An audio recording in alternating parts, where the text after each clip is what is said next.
For today's video mga kanoypi ay gagawa tayo ng masarap na pangmeryenda gamit ang saging na saba na siguradong magugustuhan ng buong pamilya.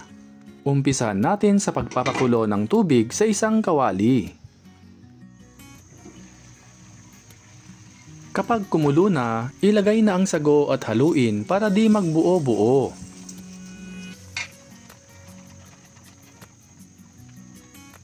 Takpan at lutuin ng 15 minutes.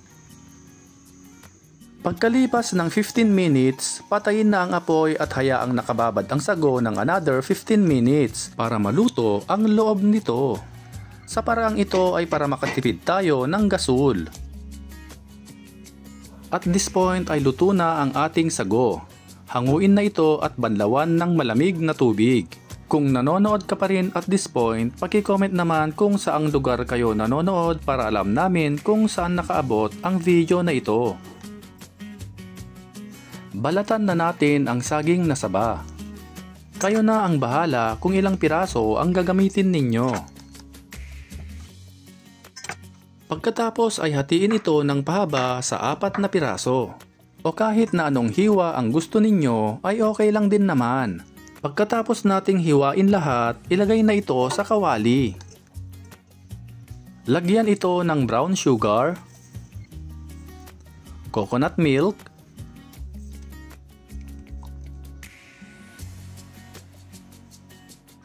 vanilla extract,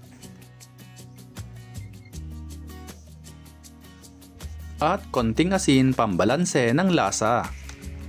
Haluin ito ng maigi. Ang mga sangkap na ginamit ko ay tinansya ko lang at kapag ito ay kumulo na, you can taste and adjust.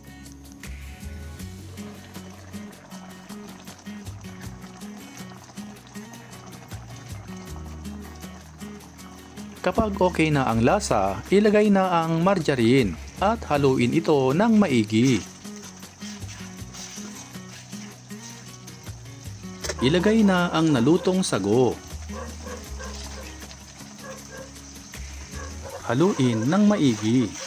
Kung sa tingin nyo ay kulang sa tubig, pwede nyo itong lagyan. Naglagay pala ako ng kaunting tubig dito bago ko ito tinakpan. At this point ay luto na ang ating saging na saba. Ihanda na ito at tawagin na ang buong pamilya. Itsura pa lang mga kanoypi, nakakatakam na.